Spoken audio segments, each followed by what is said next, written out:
Ouais. J'aime pas les oiseaux. Ça, c'est piou-piou. Et ça, marita signorita, c'est piou-piou. J'ai besoin de quelqu'un pour le clap. Nat, s'il te plaît. Ouais, j'arrive. Merci.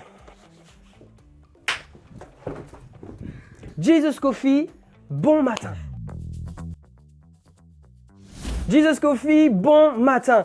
Aujourd'hui, on va continuer sur la thématique de la lumière. Et qui est-ce qui a été dans nos vies des lumières? Et bien moi, les lumières de ma vie, ça va être mes parents. Sans mes parents, je ne serais pas là.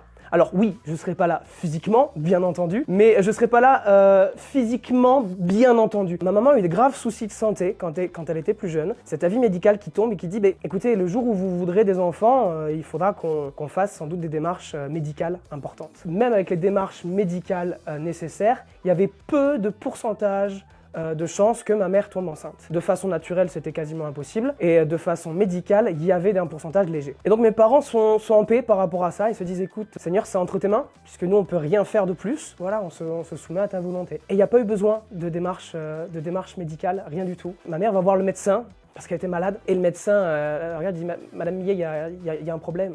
Je dis mais quoi, il y a un problème? Mais vous êtes enceinte? Comment ça, vous êtes enceinte? C'est pas possible.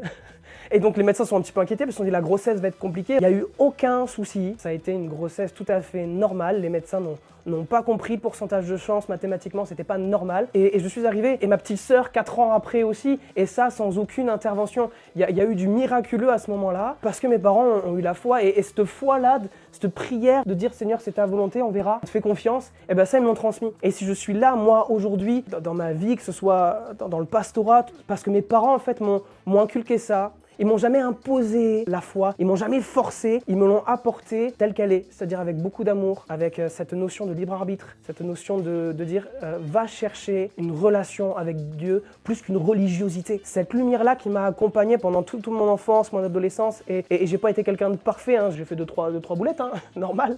Ils sont jamais venus sur un terrain à culpabiliser ou quoi que ce soit, ils ont toujours été présents en fait. Je veux mettre à l'honneur mes parents, ils ont été une lumière, ils le sont encore aujourd'hui, ils m'accompagnent alors qu'on est à des kilomètres de distance.